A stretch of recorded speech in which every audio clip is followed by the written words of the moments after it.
कर दोस्तों, कैसे हैं आप सब। दोस्तों, इस वीडियो में आज हम बात करने वाले हैं आरओ एआरओ के बारे में। और आप लोगों ने थंबनेल देखकर ही तो आप लोग को समझ में आ गया होगा कि हम किस विषय में बात करने वाले हैं। देखो, आरओ एआरओ का जो एग्ज़ाम होने वाला है ये 2025 में, सभी को मालूम है कि कोशिश यानी 90% उम्मीद है कि 2025 के जून में होगा, ठीक है। लेकिन 10% ऐसा उम्मीद है कि जून के बाद हो सकता है, लेकिन 100% तो नहीं, लेकिन मैक्सिमम उम्मीद यही है कि जून में ही होगा, ठीक है। अब एक चीज़ आप लोग ये चीज़ ध्यान दो, ये वीडियो मैं पहले बता दे रहा हूँ कि इस वीडियो को लास्ट तक देखना, आपको सब कुछ डाउट क्लियर हो जाएगा। अगर आप आरओ एआरओ एग्ज़ाम देना चाहते हो, शायद 6 7 8 मिनट का वीडियो होने वाला हो, तो इसको देख लोगे ना तो आपका, मैं ये बता सकता हूँ कि आरओ एआरओ अगर आपका कुछ भी तैयार नहीं है तो आज तैयार हो जाएगा। बस इतना सोच के वीडियो देख लेना। एक बात बताओ, जब 2024 में आरओ एआरओ का पेपर हुआ था, उस समय पेपर लीक हुआ, जो कई सारे मामले आए बीच में, पेपर रद्द हो गया, ठीक है। अब एक बात बताओ, 2024 में जब पेपर हुआ था आरओ एआरओ का, जब फॉर्म भरा गया था, तो जाहिर सी बात है 2023 का खत्म होने का कुछ महीना आप सभी को मालूम होगा। यानी मैं बात करूं तो 2023 का कुछ महीना, यानी मैं मान लेता हूं 2023 का 3 महीना, 2024 का 12 महीना, और अगर 2025 में जून में होता है तो तकरीबन 5 महीना। यानी मैं बात करूं 3 5 15, 3 और 12 15 और 5 20, यानी आरओ एआरओ एग्ज़ाम के लिए आपको 20 महीना मिल चुका है। यानी 20 महीना आपके पास था, आपके पास है, जो भी कह सकते हो, कह लो इसको।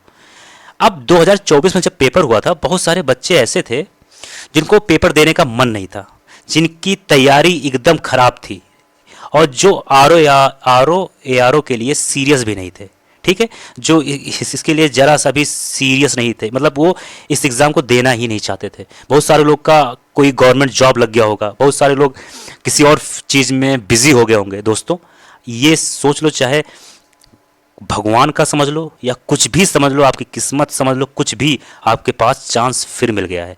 आरओ एआरओ जैसे एग्ज़ाम में अगर इतना दिन समय मिलता है तो बहुत बड़ी चीज़ होती है। अगर आप आज से सीरियस हो, यानी मैं बात करूं, अगर आप आज, ये वीडियो मैं 12 मार्च को बना रहा हूं, अगर आप आज से सीरियस हो तो आपका आरओ एआरओ का प्रीलिम्स आराम से क्वालिफाई हो जाएगा बिना ज़्यादा कुछ मेहनत किए। अगर आज ये ठान लो, आज मैं कह रहा हूँ, अगर मार्च खत्म होने के बाद अप्रैल में ये ठान लो अगर आप कि अप्रैल से मुझे तैयारी करना है आरओ एआरओ का, तो आप अप्रैल के महीने से तैयारी करोगे तो आपका उसका प्रीलिम्स आराम से क्वालिफाई हो जाएगा। लेकिन आपको क्वालिफाई करने के लिए मेरे कहे अनुसार चलना तो पड़ेगा, ठीक। ये वीडियो आपके लिए है। देखो, वीडियो मैं 12 मार्च को बना रहा हूँ, ठीक है, लेकिन मैं सोच रहा हूँ कि ये वीडियो कोई आज देखेगा, कोई 10 दिन बाद देखेगा, कोई 15 दिन बाद देखेगा। मैं ओवरऑल इस वीडियो को जो बना रहा हूँ अप्रैल महीने को लेके बना रहा हूँ, अप्रैल और मई, ये सिर्फ 2 महीना है। क्या इन 2 महीनों में आरओ एआरओ का एग्ज़ाम क्लियर हो जाएगा? ये मन में सवाल आपके आना चाहिए। तो मैं ये कहूँगा 100% ये आपका क्लियर हो जाएगा। कैसे होगा, वीडियो को अंत तक देखना। देखो, अब समय ऐसा है ना कि आपको हार्ड वर्क तो करना ही करना है खूब ज़्यादा, उसके साथ स्मार्ट वर्क भी करना है। अब हार्ड वर्क स्मार्ट वर्क को दोनों को मिलाना है, फिर आगे बढ़ते चलना है। क्या करना है, देखो 5 से 4 सब्जेक्ट होते हैं जो इंपॉर्टेंट होते हैं, बाकी कुछ नहीं होता है। देखो, जैसे कि होता है जियोग्राफी, ठीक, हिस्ट्री। अब हिस्ट्री में तो कई सारे हो जाते हैं, ancient, medieval, modern, polity, economic, ठीक, और फिर साइंस, इन्वायरमेंट। ये हो गया आपका ऐसे सब्जेक्ट जो हर एग्जाम में पूछे जाते हैं, हर एक एग्जाम में, मतलब हर एक एग्जाम में। लेकिन एक चीज जानते हो, आपको एग्जाम अगर क्वालिफाई करना है, ठीक है, तो आपको वहां पर बहुत नॉलेज की जरूरत नहीं है। आपको कम समय में कितने नॉलेज आप याद कर लेते हो, ये इंपॉर्टेंट होता है, ठीक है। आपको बहुत कुछ समझने की जरूरत नहीं है, बस आप कम समय में कितने अच्छे जानकारी को अपने दिमाग में रखते हो, ये इंपॉर्टेंट है। अब ज्योग्राफी जो है ऐसा सब्जेक्ट है जो कि बहुत इंपॉर्टेंट है आरओ एआरओ में। ज्योग्राफी में आपको कितना दिन देना है, ध्यान देना। ज्योग्राफी में आपको 8 दिन देना है। मेरी बातों को ध्यान सुनना, समझना, फिर नीचे कमेंट बॉक्स में लिखना। ज्योग्राफी को आपको 8 दिन देना है, ठीक। अब 8 दिन में क्या क्या पढ़ना है, ये सब हम बातें धीरे धीरे आगे, जैसे वीडियो आगे बढ़ता रहेगा, बात करते रहेंगे। इसमें आपका पीवाईक्यू 60% रोल देगा। अब पीवाईक्यू कहाँ से पढ़ना है, पीवाईक्यू का जो अच्छा सोर्स है दोस्तों, वो है घटना चक्र। मैं इसका फोटो डाल दूंगा स्क्रीन पर, घटना चक्र। वो यूपीपीएससी के द्वारा जितने भी एग्जाम कराए जाते हैं, आरओ पीसीएस बीओ, जितने भी एग्जाम, उसका प्रीवियस ईयर सवाल होता है जो कि बहुत विस्तार से समझाया हुआ होता है। अगर उसको आप पढ़ लोगे तो दोस्तों ज्योग्राफी में ज़्यादा दूर भटकने की जरूरत नहीं है, आपका 60 से 70% सिलेबस कंप्लीट हो जाएगा। अब बाकी क्या करना है, अब आपको क्या करना है, ज्योग्राफी में आपको सेलेक्टिव टॉपिक लेना है, जैसे कि मिनरल, जैसे कि माउंटेन, जैसे कि वाटरफॉल, जैसे कि माउंटेन हो गया, रिवर, कुछ सिलेक्टिव टॉपिक जिसका आप नोट्स एक दिन में ही बना सकते हो, बहुत हार्ड कुछ नहीं है, चाहे वीडियोस देख के बना लो उससे भी अच्छा है। 8 दिन दोस्तों आपको ज्योग्राफी पे ध्यान देना है। अब 8 दिन ज्योग्राफी ध्यान देने का मतलब ये नहीं कि 8 दिन कंटिन्यू, ऐसा कुछ नहीं, मैं आगे आपको सब कुछ समझाने वाला हूं। पॉलिटी में 8 दिन पॉलिटी के लिए बहुत है। पॉलिटी में सिर्फ 20 से 22 चैप्टर ही ऐसे हैं जो हमेशा पूछे जाते हैं, वही पढ़ना है आपको। फिर जब आपको लगे कि समय आपके पास थोड़ा ज़्यादा है, देन आपको कुछ और चैप्टर पढ़ लेने, बाकी 22-23 चैप्टर ही हैं आपके लिए इंपॉर्टेंट। ठीक। हिंदी दोस्तों इतना इंपॉर्टेंट है कि मैं क्या बताऊं, आर के हिंदी के लिए 6 दिन देना। 6 दिन बहुत भी है और 6 दिन बहुत कम भी है। क्यों? क्योंकि जैसा जैसा लोगों की मानसिकता है उसी अनुसार। मैं अगर 100 दिन दे दूंगा, सोचो जब आपके पास 20 महीने आपको मिले, जब तब आपको ये कम लग रहा है, तो मैं आपको 20 साल दे दूंगा तब भी आपको ये समय कम ही लगेगा। ठीक है, ये चीज ध्यान दो। जिनको काम करना है उनके लिए 20 दिन बहुत है, और जिनको काम नहीं करना उनके लिए 20 साल भी बहुत है। ठीक। हिस्ट्री पे आपको ध्यान देना है 10 दिन। क्यों? क्योंकि हिस्ट्री में 3 पार्ट है, मध्यकालीन है, प्राचीन है और आधुनिक है, इसलिए इसमें देना पड़ेगा आपको 10 दिन। करंट अफेयर पे देना है आपको 10 दिन। वैसे करंट अफेयर में 10 दिन लगेगा नहीं, लेकिन मैं मैक्सिमम से मैक्सिमम समय देने की कोशिश कर रहा हूं, 10 दिन करंट अफेयर। ठीक। और साइंस और इन्वायरमेंट 5 दिन। इस साइंस इन्वायरमेंट कहां से पढ़ना है आपको, साइंस इन्वायरमेंट आपको कहां से पढ़ना है, साइंस इन्वायरमेंट आपको पढ़ना है पहला सोर्स पीवाईक्यू, वही घटना चक्र। उसके बाद में आपका जो सोर्स है, जैसे वीडियोस देख सकते हैं, लूसेंट का बुक आप पढ़ सकते हैं, जो आपका है व्हाटएवर, लेकिन सोर्स एक ही होना चाहिए। आपको पीवाईक्यू तो साथ में लेके चलना है, उसके साथ कोई भी एक सोर्स, चाहे वीडियो ले लो, चाहे या फिर कोई बुक ले लो, चाहे लूसेंट का, सोर्स एक ही होना चाहिए। अब आपको कंफ्यूजन में नहीं जीना है। इकोनॉमिक, यूपी स्पेशल, बजट, सर्वे और स्कीम, इन सब में आपको 5 दिन देना है। 5 दिन दोस्तों मैं बता रहा हूं बहुत है, 5 दिन बहुत है।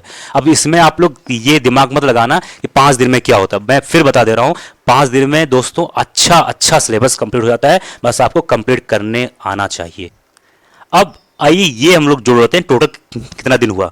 ज्योग्राफी में आपने दिया 8 दिन, हिस्ट्री में दिया 10 दिन, पॉलिटी में दिया 8 दिन, करंट अफेयर में दिया आपने 10 दिन, हिंदी में दिया 6 दिन, साइंस में दिया 5 दिन, और इन्वायरमेंट में, इकोनॉमिक यूपी स्पेशल में दिया आपको अपने 5 दिन। 10, 10, 20, 25, 30 और 8, 8, 16, 46 और 10, 52 दिन हुआ। मैं टोटल इसको मान ले रहा हूं ओवरऑल 55 दिन। ठीक है। अब दोस्तों एक बात मैं बता देता हूं, 55 दिन अगर मैं ये भी बोल दे रहा हूं, आपको 12 घंटे पढ़ने की जरूरत ही नहीं है। अभी आप बताइए, जो लोग कहते हैं ना टीचर 12 घंटे पढ़ो, 12 घंटे ज़्यादा पढ़ो, नहीं पढ़ो भाई। आप खुद सोचो, अगर मैं कह रहा हूँ 4 घंटे का एक स्लॉट लेते हो, 4 घंटा कंटिन्यू एक बार पढ़ते हो, कम से कम आधा घंटे का ब्रेक लोगे 30 मिनट का, और 3 बार अगर आप 4-4 घंटे पढ़ते हो, 12 घंटे, तो यानी कितना हो गया, लगभग 12 घंटा उधर और 1.5 घंटे का ब्रेक, यानी कि मान के चलो 14 घंटा आपका हो गया सिर्फ स्टडी में। आप खुद सोचो 14 घंटा स्टडी अगर आप कर रहे हो, तो कम से कम फ्रेश होने के लिए, यानी सोने के लिए एटलीस्ट कम से कम 6 घंटे होने चाहिए कि नहीं। कोई अगर बेड पे सोता है, कोई सोने जा रहा है, तो तुरंत लेट के नींद नहीं आता है, उसके अराउंड 7.5 घंटा मान के चलो। ठीक है। तब ये बताओ हमें आप, कोई इंसान 8 घंटे सोता है, 14 घंटे पढ़ता है, 8 और 14 22 घंटे हो गए। 2 घंटे में वो फ्रेश होना, खाना बनाना, खाना खाना, थोड़ा बहुत घूमना, बिन मतलब काम मत करो, नेचर के साथ मत खेलो भाई। आपको 8 से 10 घंटे मैक्सिमम पढ़ना है। हाँ, 8 घंटे से कम नहीं पढ़ना है, और मैक्सिमम टू मैक्सिमम 10 घंटे से ज़्यादा नहीं पढ़ना है। 10 से 8 घंटे के बीच में आपको प्रोडक्टिव पढ़ाई करना बहुत होता है। इतना वो सिर्फ आपको डराने के लिए लोग इतना बोलते हैं कि अगर वो ये बोल देंगे ना कि 6-7 घंटे 8 घंटे पढ़ो, तो ये मतलब लगेगा ही ना कि कोई टीचर या कोई बहुत बड़ा इंसान बोल रहा है। आपको 8 और 10 घंटे के बीच में आपको पढ़ाई करना है। अब 55 दिन है, अब 55 दिनों में कैसे कंप्लीट करना है, आप हमारा 55 डेज स्ट्रेटजी देख सकते हैं, मेरे इसी चैनल पे पड़ा हुआ है। मैं इस समय चालू है, आज 9वां दिन था उस स्ट्रेटजी का। आपको कभी भी देख सकते हैं। अगर आप अप्रैल महीने में स्टार्ट करने वाले हैं तो आप अप्रैल महीने से स्टार्ट करिए और 55 दिनों तक उस स्ट्रेटजी को फॉलो कर लिए। आज देख रहे हैं तो आज से आप जो उसका अब पहला दिन है उसको स्टार्ट करिए, उसको आप कंटिन्यू 55 दिनों तक देखिए। दोस्तों अभी भी वक्त है, संभल जाओ। 55 दिन कब बीत जाता है कुछ जरा सा पता नहीं चलता। सोचो 2025 का मार्च बीतने वाला है, आधा मार्च हो चुका है, जरा सा भी आप सभी को मालूम नहीं हुआ होगा। तो अगर चाहते हो ना कि थोड़ा सा मेहनत कर लिया जाए और भविष्य को बदल लिया जाए ना, तो थोड़ा सा मेहनत कर लो, भविष्य बदल जाएगा। नहीं तो ये छोटे छोटे चीज़ों के चक्कर में भविष्य खराब हो जाएगा। अभी भी समय है आरो यारो का, अगर आप सीरियस नहीं थे तो आज से सीरियस हो जाओ, अभी भी लग जाओ, कुछ भी नहीं गया है। 55 दिन बहुत होते हैं, ठीक है। और अगर 55 दिनों में आप सिलेबस कंप्लीट कर लेंगे, जून के बाद होगा तो आपके लिए और अच्छी बात है। मेरे उस 55 दिनों के वीडियो को एक बार जाके देखो, तो मैं गारंटी लेता हूं कि आपका उससे फायदा होगा। मिलते हैं अगले वीडियो में। जय हिंद, जय भारत।